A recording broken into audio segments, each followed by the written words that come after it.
ನಮಸ್ಕಾರ. ಜಿನಿ ನ್ಯೂಸ್ ವೀಕ್ಷಕರಿಗೆ ಸ್ವಾಗತ. ಧರ್ಮಸ್ಥಳ ಗ್ರಾಮದ ನಿಗೂಢ ಹತ್ಯೆಗಳ ಪ್ರಕರಣಗಳ ತನಿಖೆ ನಡೆಸುತ್ತಿರುವ ಪ್ರಣಬ್ ಮೊಹಂತಿ ಕೇಂದ್ರ ಸೇವೆಗೆ ತೆರಳುವ ಸಾಧ್ಯತೆ ಇದೆ. ಈ ಬಗ್ಗೆ ಪ್ರತಿಕ್ರಿಯೆ ನೀಡಿದ ಗೃಹ ಸಚಿವ ಜಿ ಪರಮೇಶ್ವರ್ ಅವರು, ಒಂದು ವೇಳೆ ಪ್ರಣಬ್ ಮೊಹಂತಿ ಕೇಂದ್ರ ಸೇವೆಗೆ ನಿಯುಕ್ತಿಯಾದರೆ ಆ ಜಾಗಕ್ಕೆ ಬೇರೊಬ್ಬ ಅಧಿಕಾರಿಯನ್ನು ನೇಮಕ ಮಾಡಲಾಗುವುದು ಎಂದು ತಿಳಿಸಿದರು.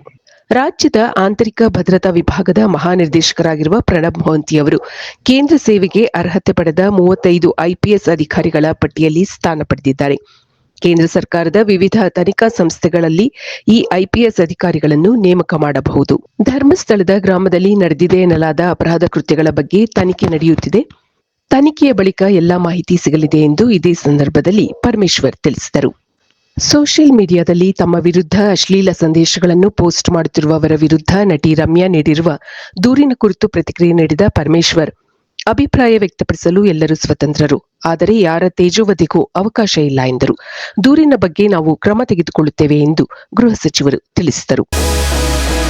ಭಾರತದಿಂದ ಅಮೆರಿಕಕ್ಕೆ ಆಮದಾಗುವ ಎಲ್ಲಾ ಸರಕುಗಳ ಮೇಲೆ ಶೇಕಡಾ 25% ಸುಂಕ ವಿಧಿಸಲಾಗುವುದು ಎಂದು ಅಮೆರಿಕದ ಅಧ್ಯಕ್ಷ ಡೊನಾಲ್ಡ್ ಟ್ರಂಪ್ ಅವರು ಬುಧವಾರದಂದು ತಿಳಿಸಿದ್ದಾರೆ.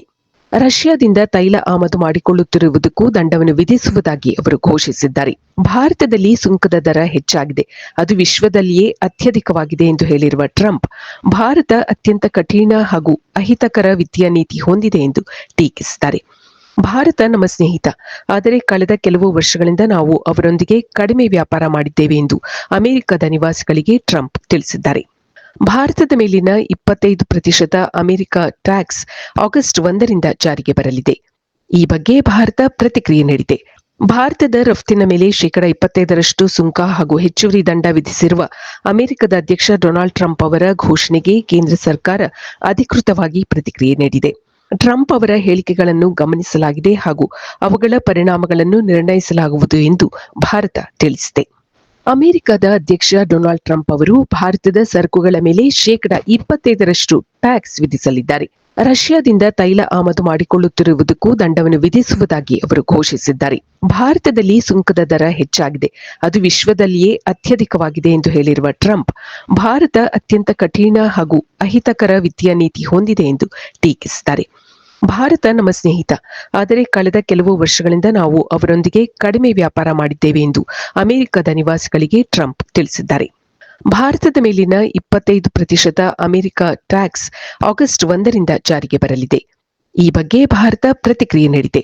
ಭಾರತದ ರಫ್ತಿನ ಮೇಲೆ ಶೇಕಡಾ 25% ಸುಂಕ ಹಾಗೂ ಹೆಚ್ಚುವರಿ ದಂಡ ವಿಧಿಸಿರುವ ಅಮೆರಿಕದ ಅಧ್ಯಕ್ಷ ಡೊನಾಲ್ಡ್ ಟ್ರಂಪ್ ಅವರ ಘೋಷಣೆಗೆ ಕೇಂದ್ರ ಸರ್ಕಾರ ಅಧಿಕೃತವಾಗಿ ಪ್ರತಿಕ್ರಿಯೆ ನೀಡಿದೆ. ಟ್ರಂಪ್ ಅವರ ಹೇಳಿಕೆಗಳನ್ನು ಗಮನಿಸಲಾಗಿದೆ ಹಾಗೂ ಅವುಗಳ ಪರಿಣಾಮಗಳನ್ನು ನಿರ್ಣಯಿಸಲಾಗುವುದು ಎಂದು ಭಾರತ ತಿಳಿಸಿದೆ. ಕೃಷ್ಣಾ ನದಿ ತಟದ ಗ್ರಾಮಗಳಿಗೆ ಪ್ರವಾಹದ ಭೀತಿ ಉಂಟಾಗಿದೆ.